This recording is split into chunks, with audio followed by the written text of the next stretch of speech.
Hi, Nupur. So many people who know me will have a big grin because they see me with my bald head today for the first time. And Lalit said how appropriate this is, that the first meditation you do, first workshop you do with this is a meditation workshop. And this particular session, the meditation teaching that we are going to go through today is special because you'll be the first people who experience this.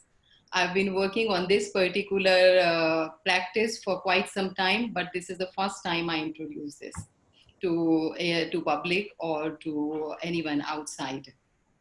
So very grateful, very happy to have you with us. Let us take a look at, so Poonam already gave a long introduction about me. I've been in Indonesia for 25 years. I have been married for 26 years and we have 2 sons, both of them in the US now. And this is, I think, 5th or 6th of the Saturday sessions, Poonam, that we are running since the COVID situation began.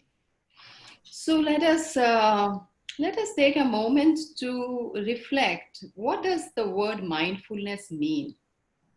And my invitation to everyone is to please switch your videos on so we can get a little more sense of how you're feeling, where your attention is, and if I need to make some changes in the moment, then I have more feedback from the group here. Thank you. So take a moment to reflect on, what does mindfulness mean? I mean, it's a big word, everyone's talking about mindfulness, meditation, but what does it mean and why practice it? So we're going to look in today's session about what is mindfulness and what do we mean by saying a creative mind?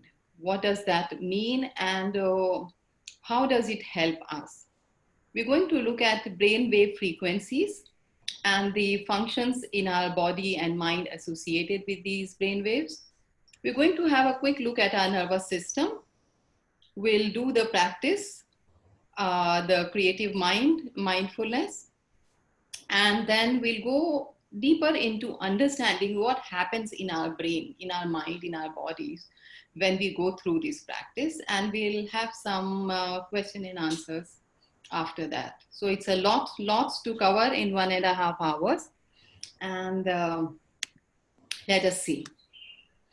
So when you think of why mindfulness, some things, can we hear some things that come to your mind? What do you feel it means? I'm unmuting all. So please share your perspective on what is mindfulness for you? Being in the current moment. Yeah. Being conscious of what you're doing now. Yes. And how does that help, Poonam? What values do we get from that being? Whatever you're doing now without being, yeah. Thank you. Anyone else? What does mindfulness mean for you? For me, being alive in what you're doing at the moment. Yes. Yeah. And again, what benefit does come? What benefit do you get from that? You tend to enjoy what you're doing at that moment more than just going through life. It's like when you're alive and you're mindfully doing something, you tend to enjoy it more. I mean, even the small, tiny things. Absolutely. And when you're enjoying it more, how does that affect, what is the effect it has on what you're doing? Can I say something? Smiley emoji. I also feel that mindfulness will, prevent one from dwelling too much in the past and worrying about the future. Yeah. It helps prevents us from, dwelling in the past. In the future.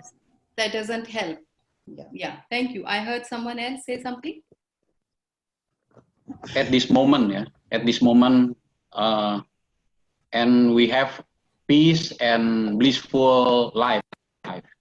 Yeah, we feel peaceful and blissful. And with all the corporate work I do, I consistently hear from the leaders who begin to practice meditation is that they find the quality of their work improves. Yes.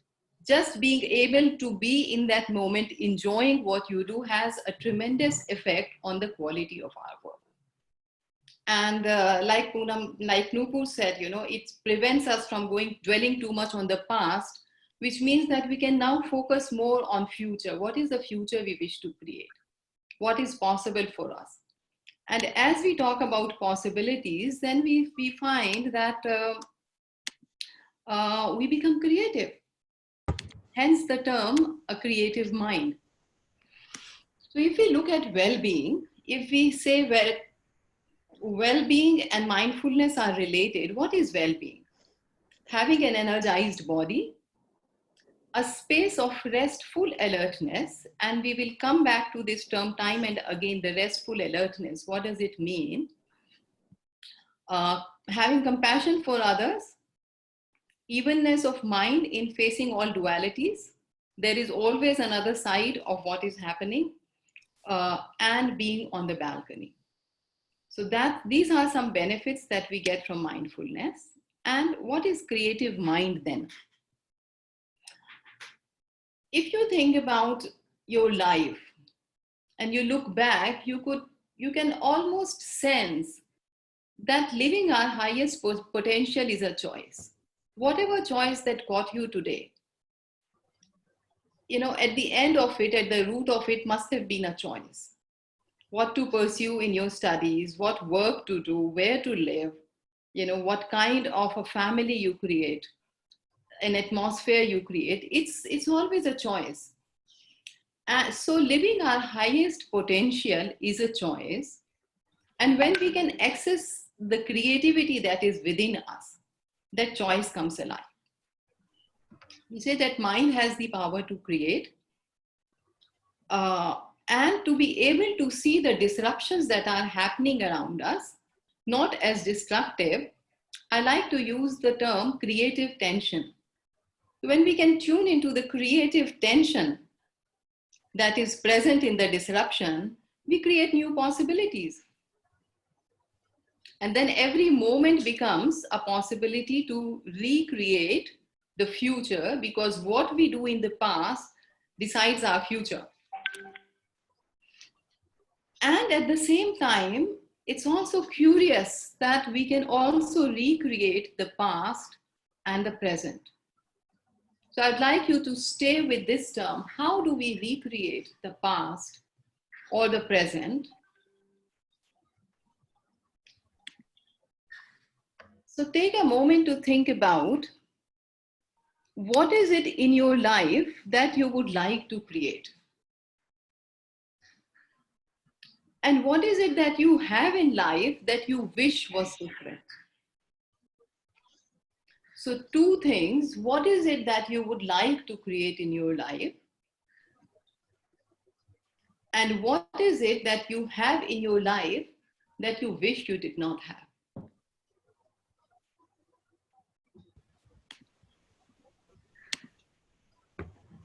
And what we are going to do now is we're going to go into a short breakout session. You'll be with someone else in the room, and take a moment to share these two things with them.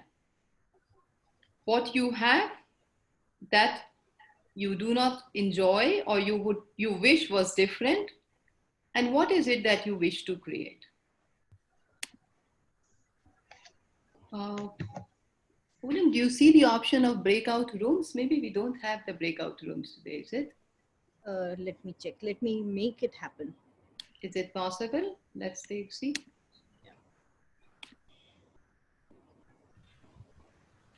Yeah, otherwise we can just take some shares. So maybe if you're ready, you can put your hand up or just unmute yourself and share if you feel comfortable. What is it that you have that you wish was different? So let's just stay with the first one now. What is it that you have in life that you wish was different? So please go ahead, unmute yourself, and let's hear some shares.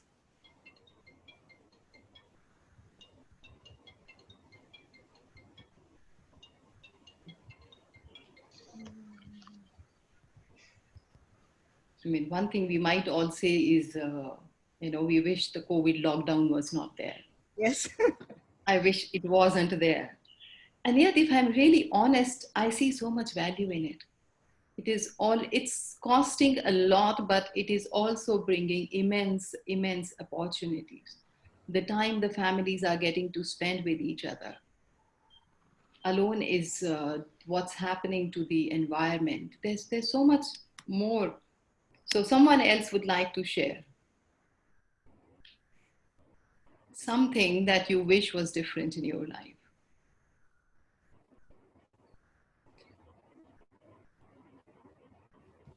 For me, I always grateful or blessed because of what I have now. Because if I don't have what I want before, and I will be disappointed. So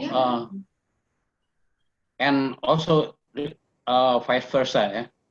So the important thing is how to be grateful or be blessed every day. So our life will be peaceful and blissful. Blissful, yeah. Yeah. From me, yeah. Yes, thank you. So Poonam has enabled breakout rooms. Poonam, I don't see the option here. Can you put participants in breakout rooms, 2 people per room? Okay. So that's about 10. Yeah, let me try. Never done this before, so. Yeah. So where is the option in the breakout room? Really, it's there in more. I don't see it yet. Okay, because I just have enabled live stream. Yeah. Give me a second. It should be in the gallery. So this Some advanced gallery. Yeah, it could also be in the participants more. I don't see it. Okay. Okay, so anyways, let us forget the breakout room. So anyone would like to share, what is it that you would like to create in your life?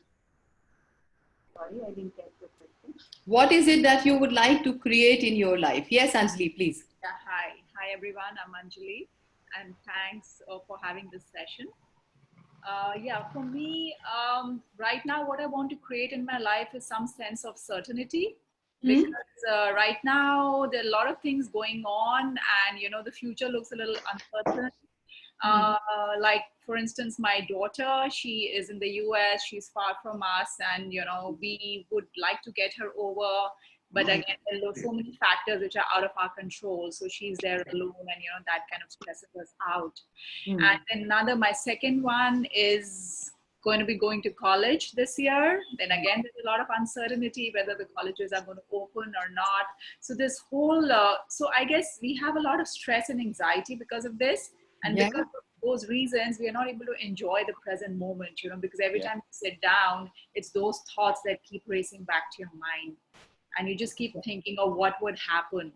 So for us, I think it's very important to learn how to kind of focus and make the best of what we have right now. I mean, the fact that we have one child with us and we want to make the best of this time with her. But then again, the whole idea of what's going to happen in future and the whole stress and anxiety kind of kills the current moment for us. Absolutely, absolutely. So it's a lot of fears that we have that cause all these anxiety, at an unconscious or a subconscious level, all the fears that are inside us. Sure. Yeah, thank you. So let us continue with, so this is a horseshoe magnet, and it's a symbol for attracting to us the future that we want. Have what you love. How do we create the future that we desire? And this is a magic wand. And magic wand is a symbol of transformation to love what you have. So how do we create, and how do I create the peace in myself that allows me to make the most of my time with the child that I have at home now, and also create a vibration that keeps the ones that are away from me peaceful and safe. And this is what a creative mind helps us do. It helps us bring into our lives what we desire, but also to accept and embrace what we already have, as we develop the trust that it has happened to us for a reason. So life is a constant journey of choices and decisions. How I choose to be with the child that I have, how I choose to be with the COVID situation, how I choose to be working with Zoom or being with people. It requires two things from us. First is an objective view of what? Of self, myself, being able to see myself objectively, the context and others. And the other thing it requires from us is trust. So I would like you, if you have a piece of paper next to you, write these two things. And after the session, take some moments to reflect on what is it that you want to create and what is it that you have now that can be transformed to love, feeling and acceptance for, if you were to have these two things: an objective view of self, context and others, and trust. What we mean by objective view of self is to be able to see own beliefs, our own blind spots, and what is the hidden potential. I mean, Anjali, I resonate with you. I have two sons in US. And on one hand, I wish I could bring them home. But on the other hand, when my younger son said to us, all you need to do is trust that we are mature enough to manage. And it realized that actually there's so much growth potential there for our relationships, for them, for me as a parent, and as a human being, if I just learn to trust that they are grown up and they are adult now. Context, a larger picture of how the system impacts our problem and the solution, and others, to be able to truly relate to them. Why they are acting or why they're behaving or saying, what is their perspective that reflects on their actions. Once we have these, then we can come into a place of trust. It's almost like saying we have a balcony view of ourselves. And this balcony view is what mindfulness develops in us. As we sit in silence, so a mindfulness practice is essentially sitting in silence, preparing to get into silence and then just being with silence. As we learn to sit in silence, we learn to witness our thoughts and our breath without responding. As we do that, with time we develop equanimity and detachment. Consistent practice of being equanimous and detached allows us to release limiting blocks and patterns from our subconscious mind. And then we can creatively respond to life's challenges. And then when all of this happens, we have a constant connection to the larger whole. It's almost like there's a little us sitting in the balcony in our head that is watching everything that is happening, not only around us, but also inside us. And in doing that, we begin to see ourselves as a part of the larger whole, not just me as an individual, but me as a part of we. And this balcony view then affects everything that we do in our life. It brings to us that moment when we are anxious. In that one moment, it reminds us that anxiety can be let go of. So choices, what are these choices that we have? Let's look at how our choices affect our nervous system. So there are two sides. Last week, if you were there in the session, Dr. Pavitra spoke about sympathetic and parasympathetic nervous system. So there are two parts of our nervous system, a sympathetic and a parasympathetic. In the face of stimulus, which is our five senses of touch, smell, sight, ears, and taste, we have some response. either we feel either we feel there's a threat to us, or we could look at it as an opportunity.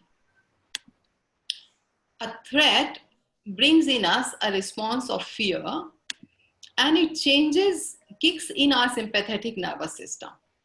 Pathological changes happen inside us. So just to give you an example, you're walking on a road and maybe you got lost and you're looking at your phone and suddenly you see a car hurtling towards you.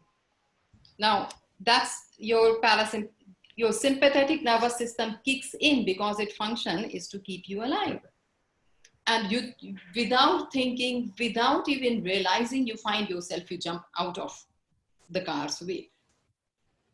What happens is the sympathetic, when we perceive a threat, our sympathetic nervous system kicks in, triggering in a response of fear, and pathological changes happen inside our body. So we produce cortisol, adrenaline, our heart rate goes up, our blood pressure goes up, our pulse goes up.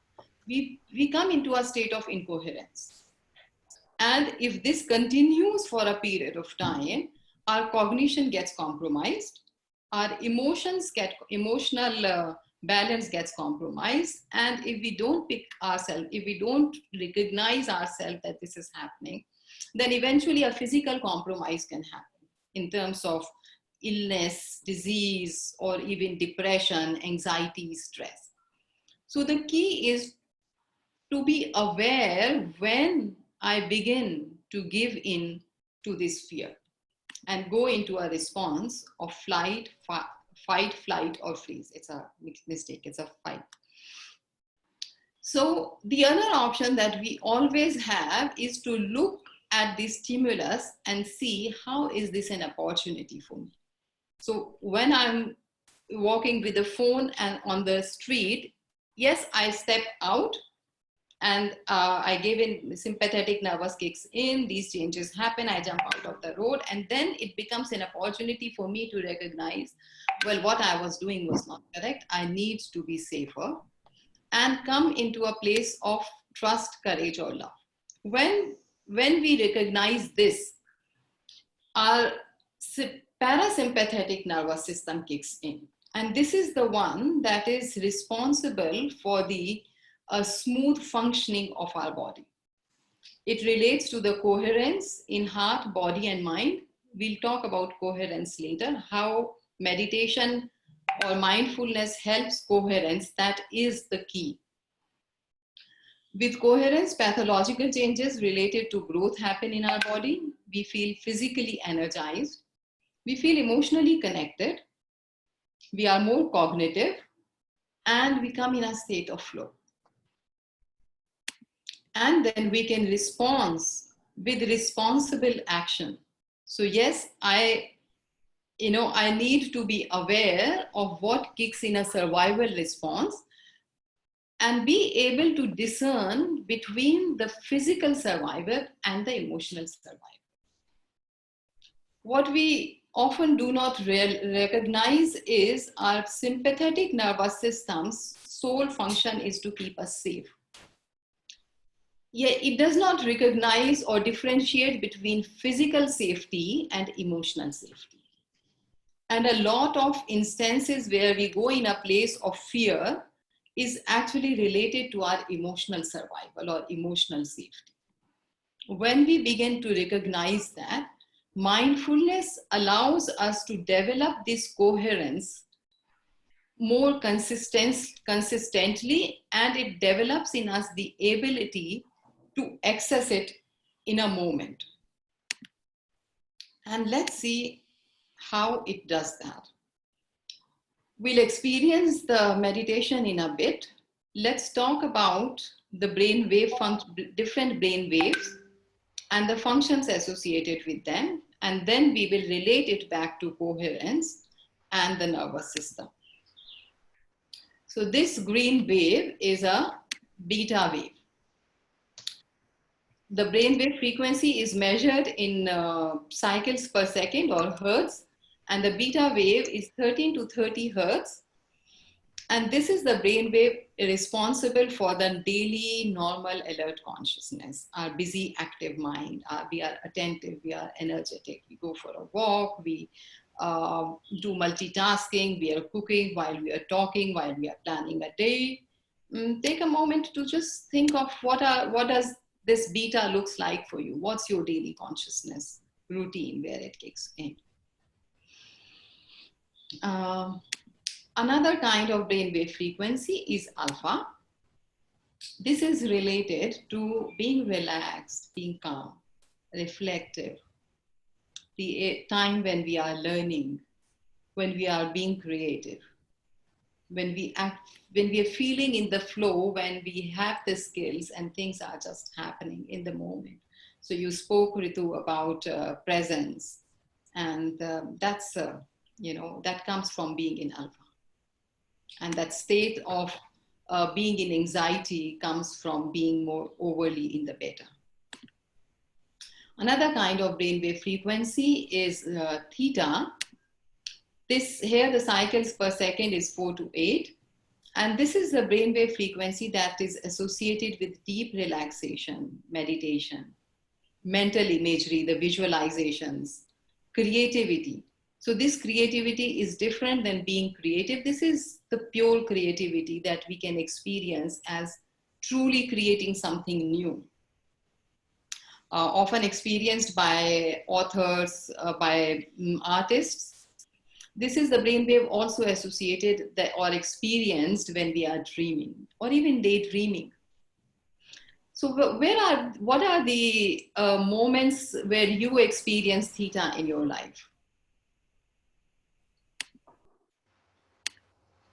Yeah, can we have some shares? Where do you experience theta in your life? Yeah, Mala. Yes, Mala.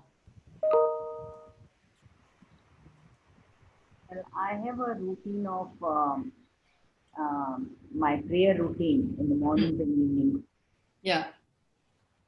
So generally, because that's the time all alone, I'm doing nothing but sitting there in the prayer room. And that's the time I have sometimes a bit of that. Yeah. So I experience many a times, not always, but many times I experience that. Yeah. Thank you. Thank you. So theta is also a place where we are being quiet and we have insights. So where do you get your insights in your life? Where do you have those aha moments? I know how to do it. When do you experience those?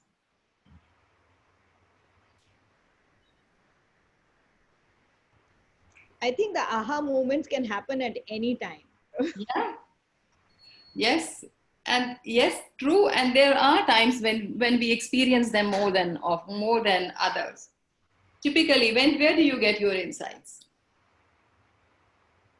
When in a moment of quiet, when I'm just daydreaming, when the world is just passing by and suddenly it's like, oh, I could do that.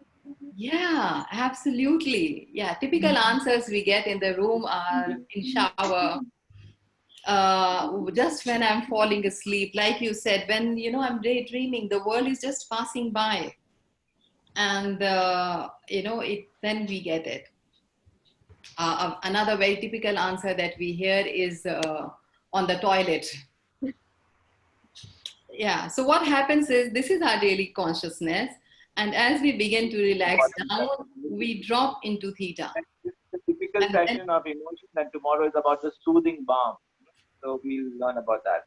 If you have any questions, any feedback, you can put them on the WhatsApp group. I look forward to meeting you all tomorrow. Sorry, what is this happening? It's a Zoom, somebody's Zoom bombing, Shalini. Yeah, this is happening very frequently. It's a Zoom bomber. Oh. Poonam, can you quickly check and remove the person? There is no such person. Yeah, you will not be able to see the person. No, you can see them and remove them. Poonam, you can lock the screen so that no other participant can join them. Okay. So you have the lock option as a host. Yeah, I did it already. Yeah. Okay. No, but go through the participants list and see, are they all the registered ones? Yeah, these are all registered. Well, I have a sense that I was on another session before this and somehow they've got mixed up because I said yeah, that person was signing off. So let's see. Oh, shucks. Okay. Yeah, so coming back to, so that was a very good example of us jumping right out of theta straight into beta. Trying to figure out, so what happened in this moment? And that's what happens in life. You know, we are deep, we get relax, we drop deep into theta, and then something happens and we come awake. And then we can go down again. Another kind of brainwave frequency is delta. And this is the brainwave associated with deep healing sleep, with intuition, with knowing. This is also the place of empathy, where we experience empathy or we experience bliss. And I'm going to show later. So I do some recordings of the brainwave functions, and I'm going to share later different recordings of different states, how they are visible in these different states. Now, typically theta, we can have flashes. Theta are flashes that we experience as we drop into relaxation.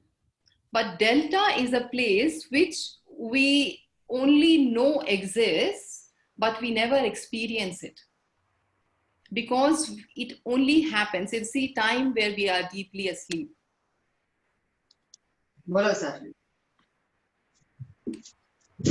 Yeah, so this is the moment, this is the time we are asleep, and like you realize that when we are asleep, all we know is we wake up and we know that we slept. While we are sleeping, we don't know we are sleeping. And that's delta.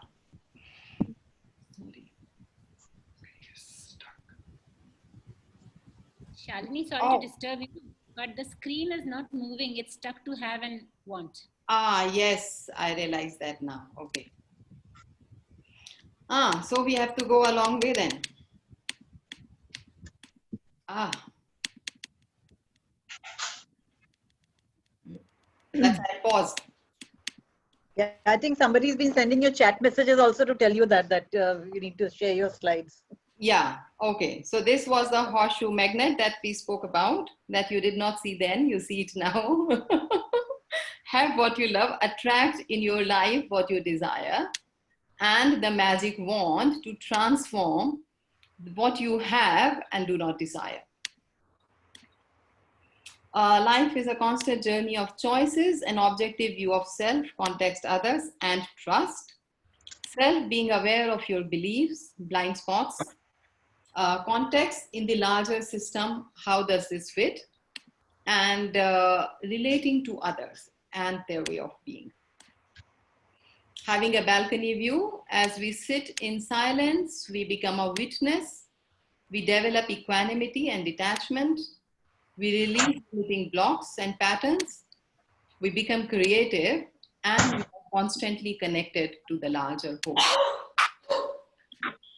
Sympathetic, parasympathetic nervous system, we detect a threat and we feel fear, which kicks in all these responses, heart rate, blood pressure, everything goes up.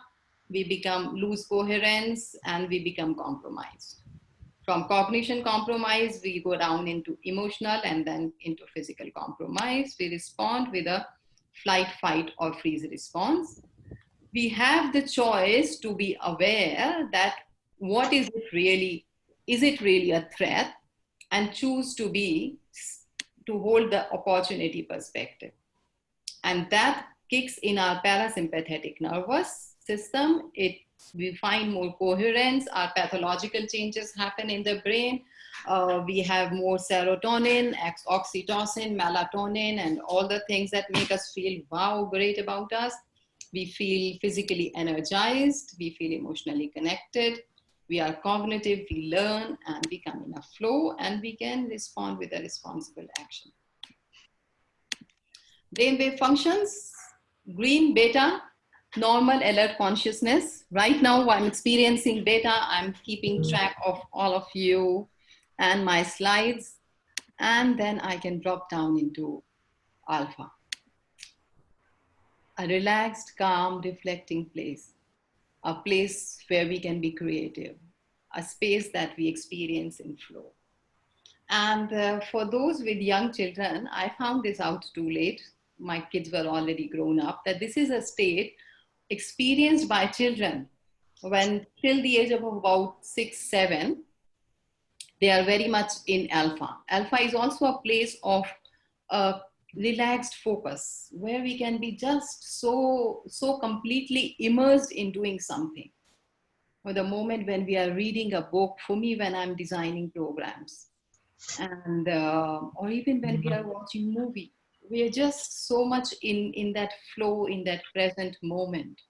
That's where we experience alpha. And my kids, when they were small, especially in the evenings, they would be so busy playing, and I would be like, oh my God, they're not stopping to play. They need to eat and shower and sleep, or they'll be late. And I would keep saying, dinner's ready, and they would not pay attention. And I remember this very thing with you, Poonam. I remember asking you when our elder son was very small. I said, Poonam, I think he has a hearing difficulty. And you said, what makes you think that? I said, I keep shouting at him and he doesn't listen. And from your wisdom, you said, oh, that's just because he's so engrossed in playing. And you said they have selective listening. And sure enough, the next day, while he was immersed, and I called him thrice to ask him for dinner, he didn't listen. Then I said, this friend is here, very quietly, I said, and he ran up to the gate. So yeah, they can be in alpha. And then there is the purple, the theta brain waves, which are the brain waves. This is the unconscious mind. We experience some of it, I shared already. This is the moment of creativity, of insight, of aha moments. And these are the moments then, for me, they are most prominent when I'm going to sleep. Just as I'm about to fall asleep, I'll have all the creative ideas about the next session that I have to design. And then there is delta. So we truly hardly ever experience delta, because this is the place of deep sleep. And yet we know that they are there. We all have those intuitive moments when we are thinking of someone and they call up. Can we just have a quick show of hands to see how many people have had the experience where you're thinking of someone and they call you up? Just a show, yeah? Yeah. Or you call up someone and they say, oh, I was just thinking about you. Yeah, we all have those experiences. That's where we get connected with delta. Those are the delta moments that we experience, that we have dipped down into the intuition, the knowing.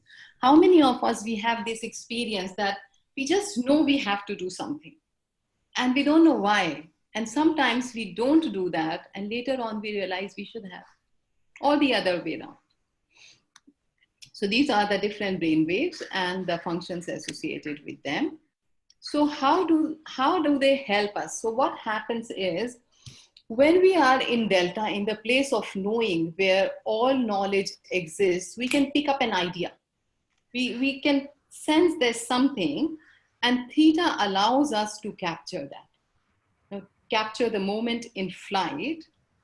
In alpha, with a single pointed focus, we can then crystallize it. We can give it shape. We can give it a form. And in beta, we bring it to reality. So remember these four: connect, capture, crystallize, and create. Connect with the wider knowing and capture the moment in flight. How many of you have had this sense of, the idea comes in that moment? If you pick it up and you give it a form, then it works. And if you're just like, okay, I'll think about it later, you just lose steam. Anyone had that experience? Yeah. We have we get the bright inside the idea, and if we don't pick it up in the moment, then it just passes us by. So I like to think of it as capturing the moment in flight, crystallizing it, and bringing it to creativity. And it's not about one or the other being good or bad. We need all four of these. In delta, we are almost asleep.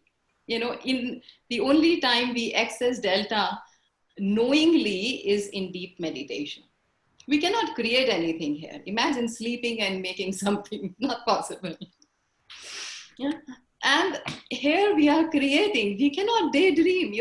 Right now, I'm very relaxed, yet I cannot daydream. I'm very present with everyone here.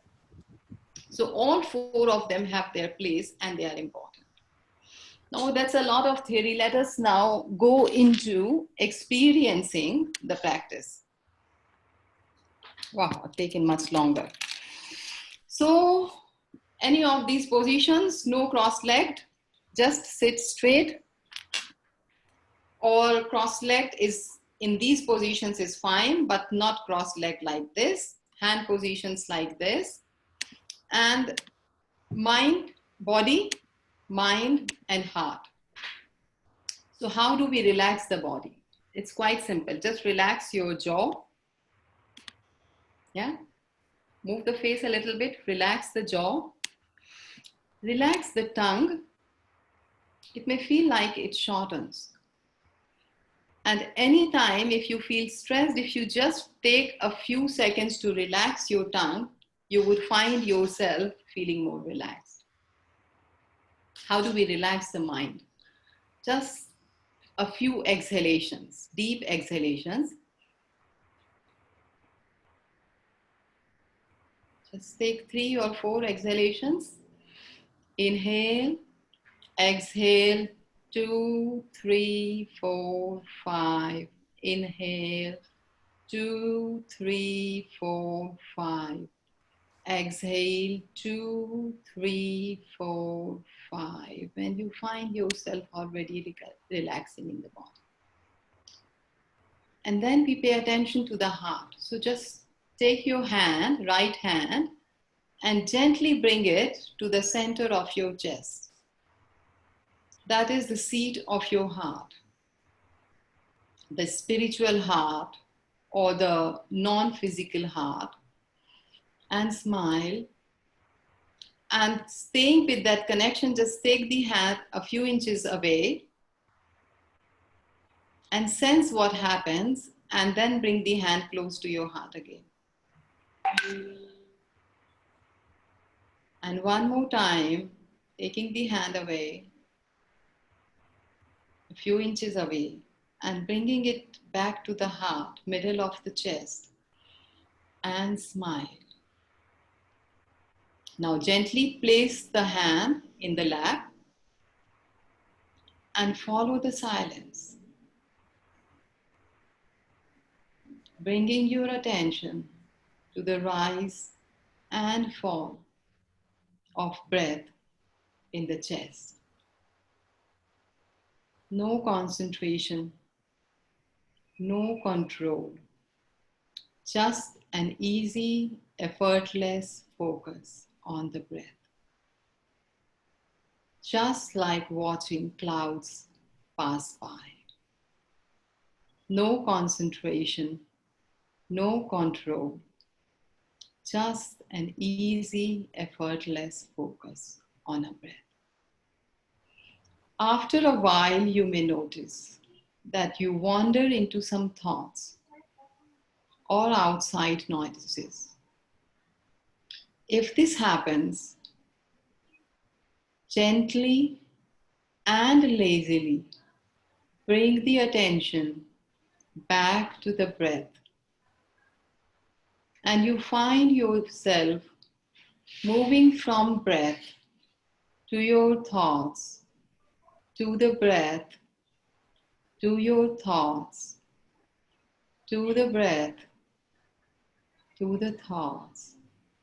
And after a while, I'll tell you to stop.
Gently ease off what you're doing and sit with your eyes closed.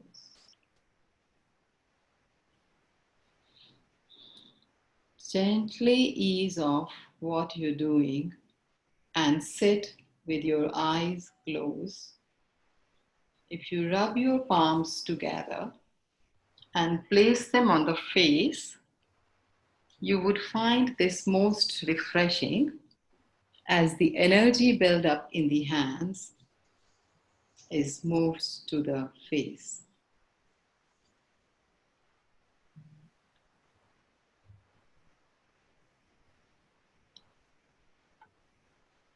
Take a few moments for everyone. When you feel ready, you may open your eyes looking down.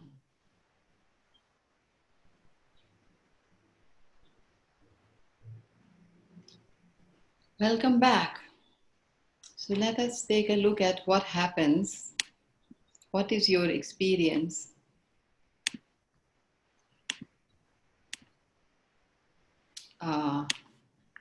Can we have a show of hands as to how many people felt some relaxation? If you felt some relaxation, put your hand up. Yeah. So as we take the moment to bring our senses and go inwards, we come into more coherence and we feel more relaxed. How many people would say they felt they noticed some change in their breath happen? It became softer, shallower, yeah? So many things can happen as we drop deeper into ourselves. Our breath becomes softer or finer or shallower, yeah. And anyone had the experience that you felt you had to take a sudden long breath or a sigh, like during the present experience? Yes. So what happens is, as we go deeper, our body needs less energy. We are quietening our mind. We need less energy, which means less oxygen. And then when we have the thoughts, we come up into beta. The body requires more energy and thus more oxygen. And we take a deep breath to, we are quietening our mind. We need less energy, which means less oxygen. And then when we have the thoughts, we come up into beta. The body requires more energy and thus more oxygen, and we take a deep breath to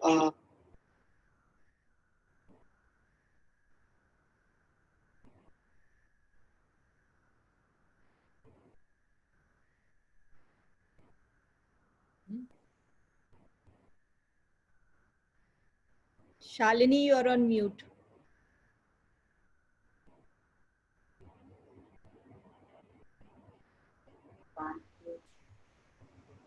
Shalini, you are on mute.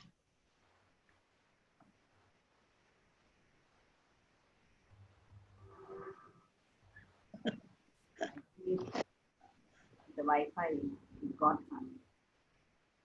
for a while. I think Shalini is having some tech issues. Maybe. Let me use the other audio. Okay. Can you hear me now? Yes. Yeah. Your screen okay. froze and you were on mute. No, it's not on mute. Something happened. My system, the other system conked off the voice. So you can hear me now. Yeah, how many people would say you had some thoughts during the practice? Yeah. Anyone had some thoughts? Yes? Okay. So most common for us to experience some thoughts, and that is what the practice is about. You go down and then you come up to thoughts, and then you go to the breath, go down, and then you come to the thoughts and go down and you come to the breath. And anyone who says, how was your experience of time? It went by quickly or slowly? Slowly, yeah. So what happens is, the more we come out into the beta, we have a longer perspective of time. It's like standing in front of the microwave and waiting for 20 seconds. And the deeper we fall into alpha, theta, delta, we lose our perception of time. So we have actually hit 12:30. And my request is that we take 10 more minutes to debrief further we spent quite a bit of time going over the slides again. Is that okay? Can we have 10 more minutes? Yeah. We have a show of hands, please, so I can see. Yeah. Thank you. So let's now. Oh shit, my system has gone into a freeze. Yeah, and Shalini, we can't even see you anymore. Yeah, I realize I have gone into a freeze. Okay, I need to leave the meeting, Poonam. Okay. And then I'll log back in. Okay. Yeah. So, Poonam, are you the host? Yes. Okay, so Shalini can leave and join back. Okay. Yeah. My Zoom has actually gone into weak Wi-Fi only.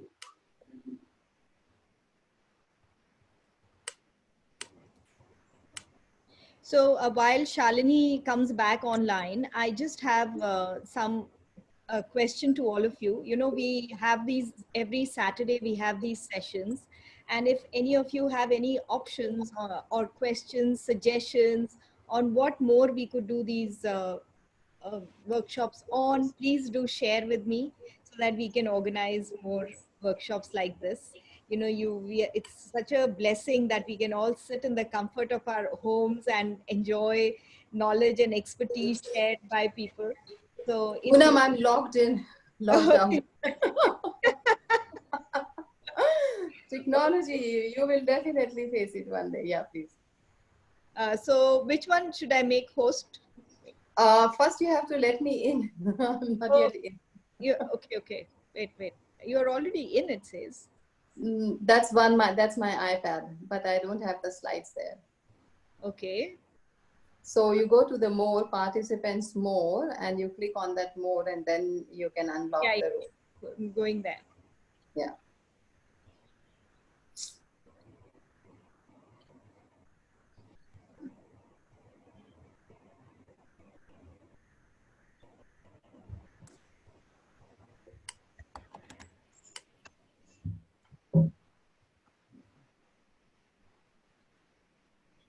Give me a second.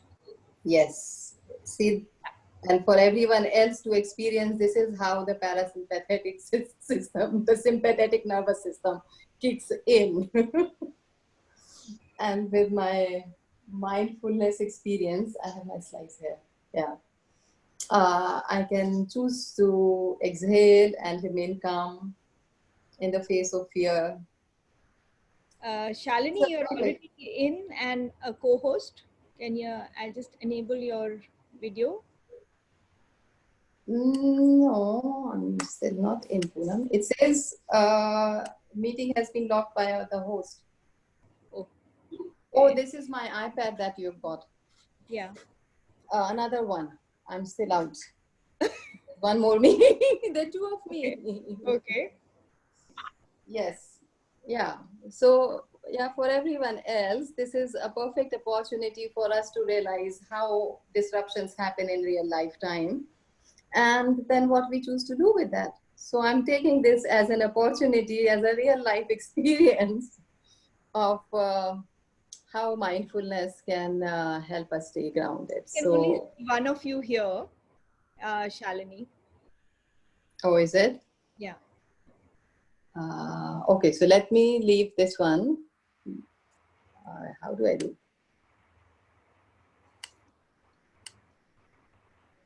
Okay, so let me be a little more creative. To see now, do you see one more participant come in?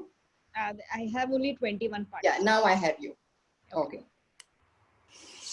Yes. Okay. Got it. Welcome back. Thank you everyone for waiting. And let's take a quick few minutes to go into. Okay, so we did all of this. Now comes the meaty part. This is the wonderful part. So what happens in the meditation? Our mind has the natural ability to transcend itself. What that means is that whatever we have in this moment, whatever is the state of our mind in this moment, we have the ability to be that and something more. What happens in our meditation is we are in this waking state in the conscious mind. And then we begin to pull our senses inward and we drop into the subconscious mind. We experience deep relaxation, we experience coherence, we are aware. So remember the moments when you were aware, I have a thought and I go back to the breath. This is the place of memory. This is where we experience the relaxed focus. So we start here and we bring our senses and we drop down deeper into the subconscious mind. And with practice, we can then actually experience the unconscious mind. So the beauty of this practice is that what we experience during sleeping, we can actually experience while we are awake. The restful awareness, creativity, knowing, intuition, bliss. What happens is from our early years or from how we have learned in life as to what causes fear in us, all of these patterns are embedded in our subconscious, unconscious mind. They are deeply embedded in our subconscious mind. And our regular sleep is this, there's much stress here in our subconscious mind. And during our regular sleep, we really do not go deep down into deep sleep. We stay somewhere a little up, we dream, we come up, we go down, and that happens to us during sleep every day, 100 times a day, yo-yo. And that does not release these deep set patterns locked inside us. As we develop the ability to access this unconscious mind while we are awake, we begin to unlock and release these deeply set patterns. The amygdala hijacks, or the patterns that cause us to go into the sympathetic response. So 10 years ago, if what had just happened with me, that I was giving a session and the system went off, I was locked out of the room, I would have completely gone into the sympathetic response. Because that fear of performance and not being able to prove myself or being seen as vulnerable was deeply embedded in my system. With regular practice of mindfulness, that is now released. And I can be calm and natural in the face of disruption. And we have the ability to be on the balcony of ourselves. What will happen? People understand, and it's okay. So these are different brain waves. So red is delta, blue is alpha, green is beta, and the purple is a theta brain wave. Gamma there's another brain wave that's not very researched and not much is known about it, gamma. So this is my incoherent self. The time when I'm doing 20 things at a time. You see a lot of J's here if you look closely. Those are the jaw clenches. It's a very small inner response that we have. This is our normal daily data consciousness. This is a relaxed meditation consciousness where I have gone deeper. For me, working also looks like this. So it was very interesting. This is a relaxed meditation, and I had another graph which I was immersed in creating a session, and that they were very similar. There was more theta in that. So this is what relaxed meditation looked like. Can you see that there's more coherence in the brain waves? And this is alpha is very predominant. And then there is a deep meditation space. This was actually yesterday. And I was actually experiencing bliss. So this is delta. The red is all delta, which is something we do not experience while we are awake. And yet this graph shows us the proof. I was awake. I was experiencing bliss during this meditation. So there's more delta, there's more alpha, and the beta is very slow and minimal. And how does this affect our brain? So this is what is happening in our brain, but how does it affect our performance? So typically our left brain is all the logical, rational, day-to-day work that I do, every work we do. And our right brain is creativity and thinking. Entrainment is a scientific term of what happens, how one wave begins to get others to follow it. It entrains other brain waves to follow it. And what happens is with meditation, this begins to go around. And we begin to use both our brain waves simultaneously in everything that we do. So there is an element of structure then that we can bring to our creativity to give it form. And there is creativity that we can bring to our structured thinking to bring it more alive. This is a normal person's brain. This is not coherent, non-coherent. You know, there's different things happening in the two sides of the brain. This is before meditation. 15 minutes of meditation, 25 minutes of meditation. You see, the whole system, brain begins one single coherent space instead of two different paths. And this is the different brain waves, average of daily consciousness. And if you compare this is the relaxed meditation that we saw previously, where the blue waves were higher. And this is the delta wave. So you can see the delta is much, here they're all kind of equal. And this graph is my own graph. So had I done this 10 years, 15 years before, this would look very different. They would be not balanced on each side. Here you can see the left and right is almost balanced and equal. They would be they would look quite different. In the relaxed meditation, you can see the alpha is much more and delta is more than here. And in the deep meditation, the delta is the most predominant wave with alpha following. How do you measure this, Shalini?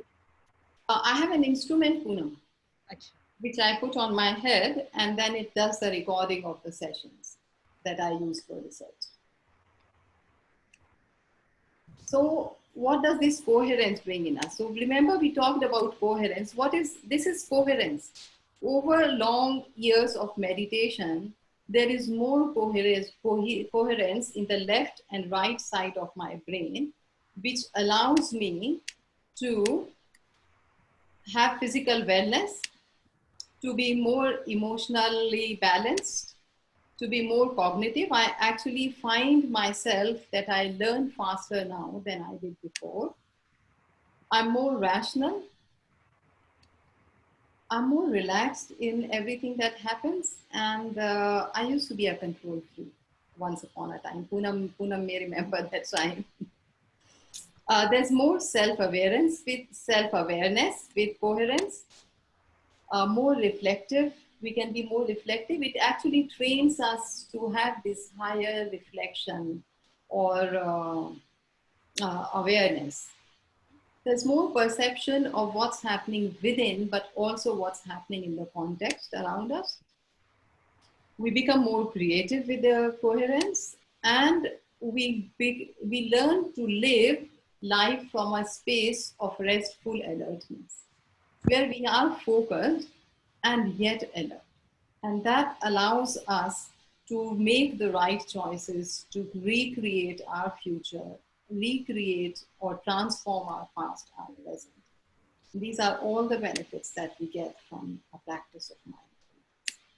Thank you for staying longer. I'm happy to stay on. I'm really sorry that we took much longer. We took 15 minutes longer than the session, and we've not done any question answers yet. So for those of you who can stay behind, I'm happy to stay behind and take questions. Actually, our thing was till 1 p.m. So you are still in time. So we started at 11:30. So we still have 15 minutes for question and answer. Yes, of course. Wonderful. I didn't realize. I was like, where did the time go? How did I run? Oh, because every week we finish at 12:30. Yeah. So that was still in my mind. So everyone, we have 15 minutes for question answers. Go ahead. Yes, Satya. Shalini, it was very nice and good to understand the overall science also behind it and how it works. Well, thanks for all that. My question is, see, there are two types of meditations. There is the guided, and then there is the unguided meditation. So which one is appropriate for what, and under which situation we should go for guided, and under which situation we should go for it has to do with what is it that we wish to develop in ourselves. And it has to do with transcendence. So if you go back, if you remember, I spoke about Theta as a place of mental imagery. So if that's what we are wanting to develop, then a guided visualization helps. But what happens is a guided visualization is almost, a mix of monitoring and focusing. So we are focusing our attention onto something instead of tuning in. Whereas in the practice that we did now, or in any silence practice, what we do is we play on the mind's natural ability. So our mind has the ability to fold and unfold on itself, that it can see what it is doing. And when we focus on a visualization technique, we are guiding the mind to be that and not following the self-transcendence.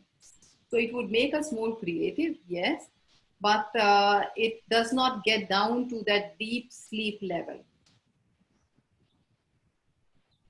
Or it may drop into that, but come back again. So what would happen is the moment when we go deep into Delta and we are lost as to everything, if we are practicing a visualization, then we would bring our mind back up to Theta. The moment we have the awareness, instead of resting in Delta. Does that make sense? Yeah. Thanks. Got it. So that means, Shalini, hi Shalini. Yeah. That means if there is a guided meditation, there are more chances to go into the deep sleep meditation. Yes and no. So both things happen. It depends on what you're being guided to do. And so again, the very idea that I'm bringing my attention to hear something brings me out of deep Delta, where the deepest healing happens, where the patterns in our subconscious get released. So the idea is to go as deep as possible, and yet it's not about it's a good thing. And stay there instead of then coming up to follow something again. Okay. Yeah. Thank you. Anyone else? Next question? Yes, Anjali. Shalini, is there a particular time that you would recommend for meditation? And like how long should it be done so that you kind of get used to doing it? Yes, so a few key points. One is do it at the same time as much as possible every day. Advised times are morning after shower and evening around 5-6 p.m.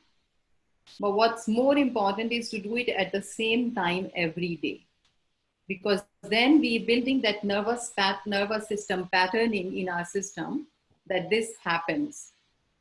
So our body becomes more conducive and adaptable to it as we program it. So morning and evening, not more than 20 minutes each time. Because doing it for much longer, or sometimes people would say, oh, it's a great thing, so I can do it a few hours a day, and we don't advise that. Because remember the two locks, what happens is when we drop down, we are releasing a lot of ingrained embedded patterns in our conscious mind, unconscious mind, subconscious mind. And if we release too much of that at one time or too quickly, we can go into an imbalance.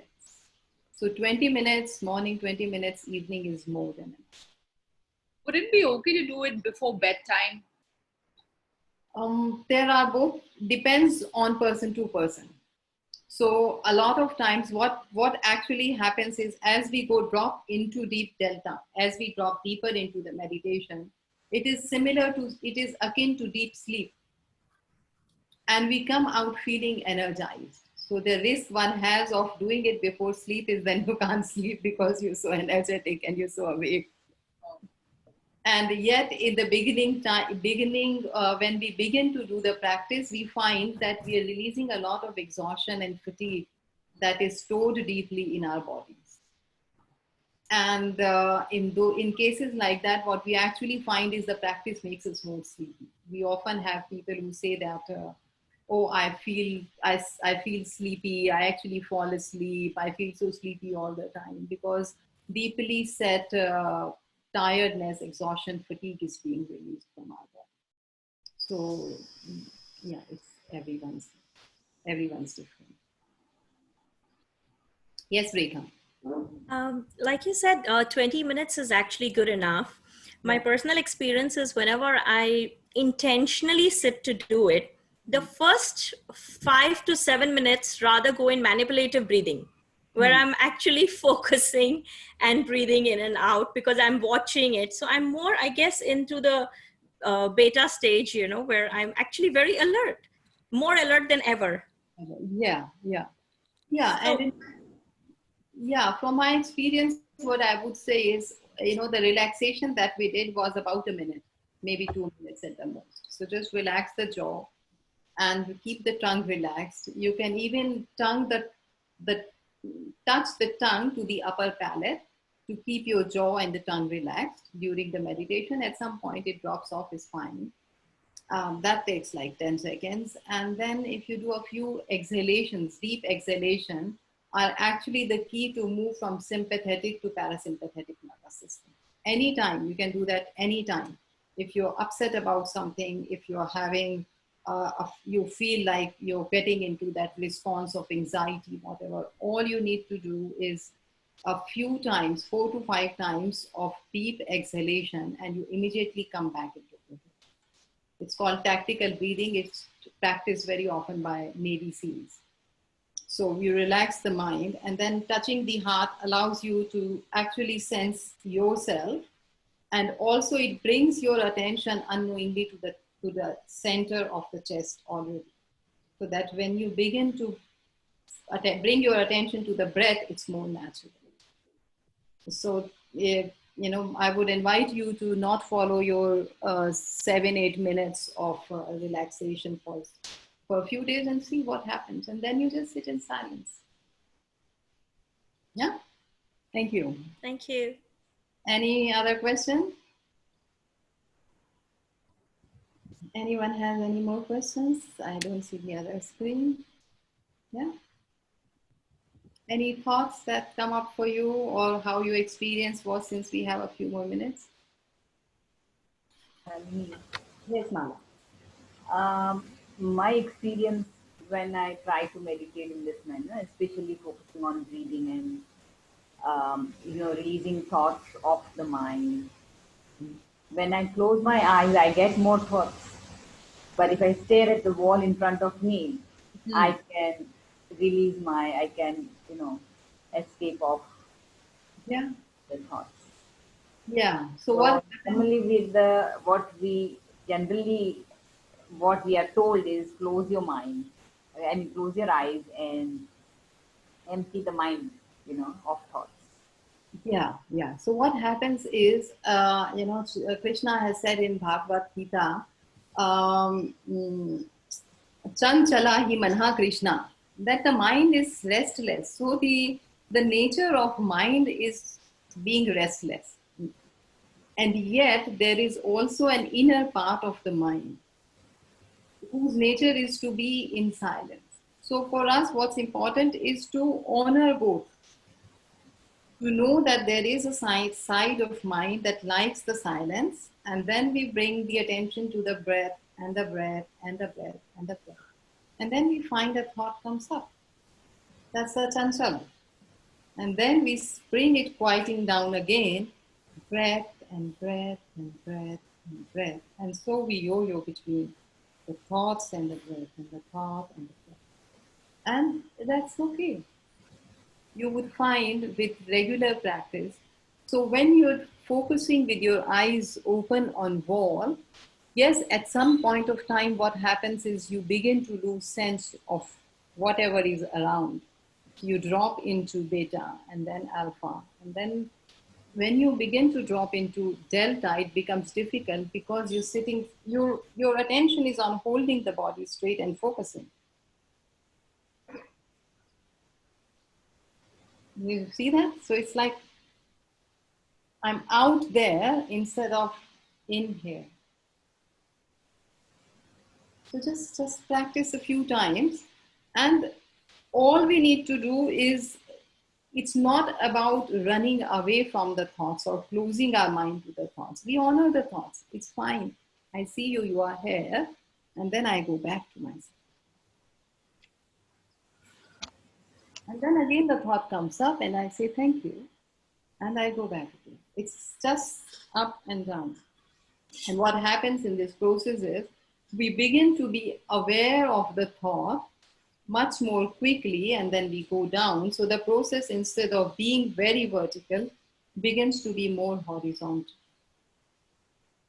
We are on the balcony all the time. Thank you. Any more questions? Any more thoughts?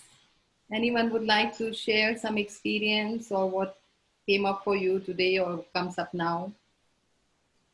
I think we are still all processing all that we understood today. How true. How true, Poonam. We're still processing.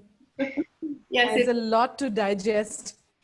Yeah. So actually what we do is we do this over 2 sessions of 1.5 hours, over 2 days or consecutively, something like that.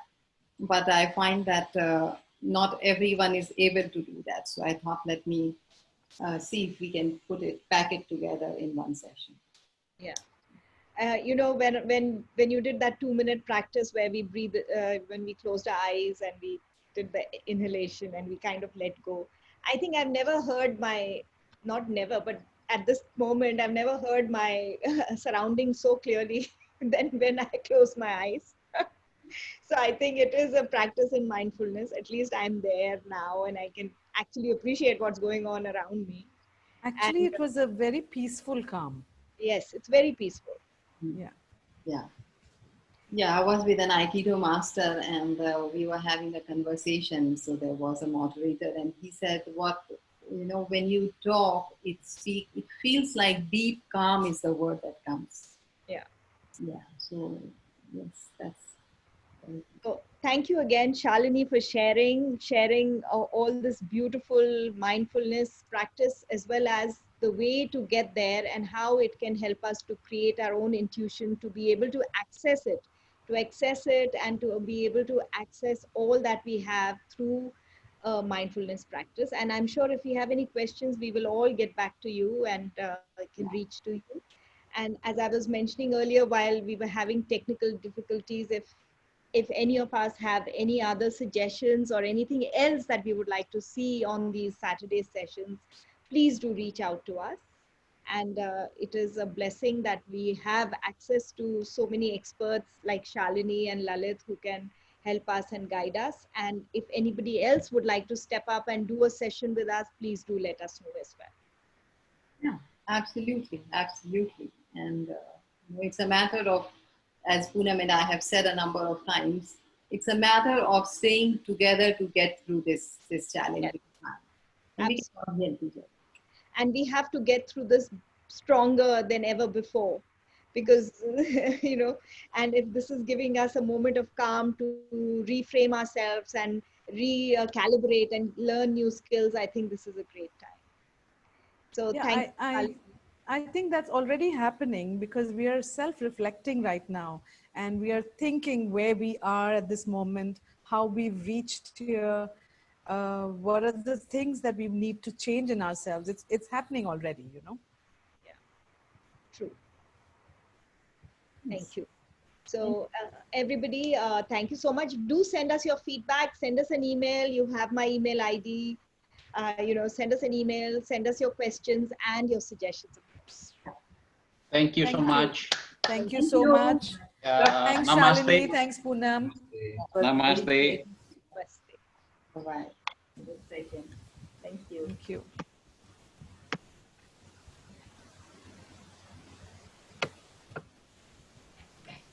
Yeah.